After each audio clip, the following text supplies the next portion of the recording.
Katem Ïewmawlong haduk mentah kadang long kamat jong Ïakren kam tam hakabe day bekejing bamla ben pen kenria ke Sorkar jela yaki Leit spa saupu art li long yeng wat la ke Sorkar kala dep pen krea ya ke blueprint.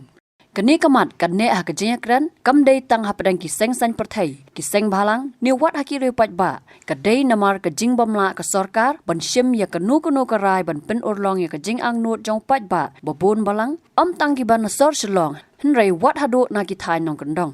Hakasan tareguno apra arhaja arpusau habayo Ïakren berusembut Myntri Rangbah ubadai pet ya ketanat urban affairs uba senyau bahalang dhar kaladon kejing pentip bo Myntri Rangbah ke jelau konrad kiesang ma bo unsalet ya kendu yo Myntri ka land defense Delhi Ïakren Halor ketai kamat kenang bakan pen mentoy susu ya ke jela.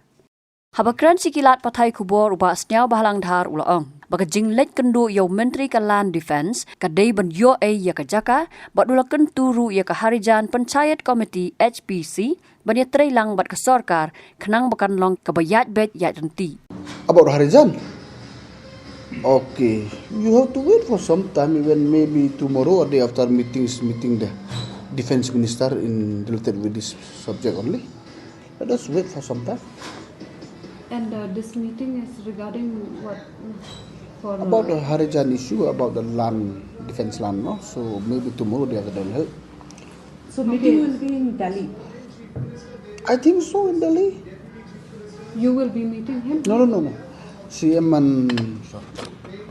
is to Delhi, so he's planning to meet the defense minister about the defense land, which we had been discussed earlier. So, and at the same time, so we are trying to solve it very positively, so there is slight discussion is this, so we'll wait for some time, then we'll take a final call.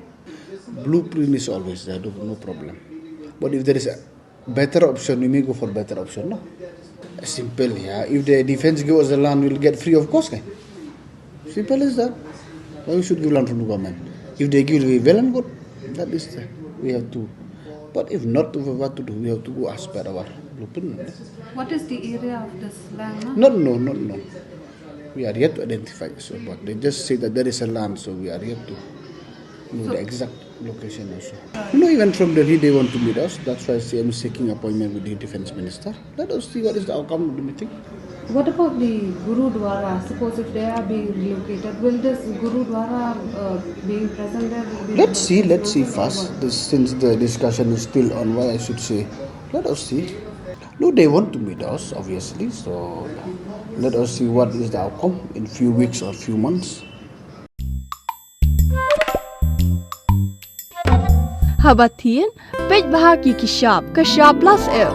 Ka plus F? Hakabam bangibam dunaki eki batay kamet. Namar kata habathiru atau kau kamlu ka umpnyang kadut pej ya kashab plus F hakajing som.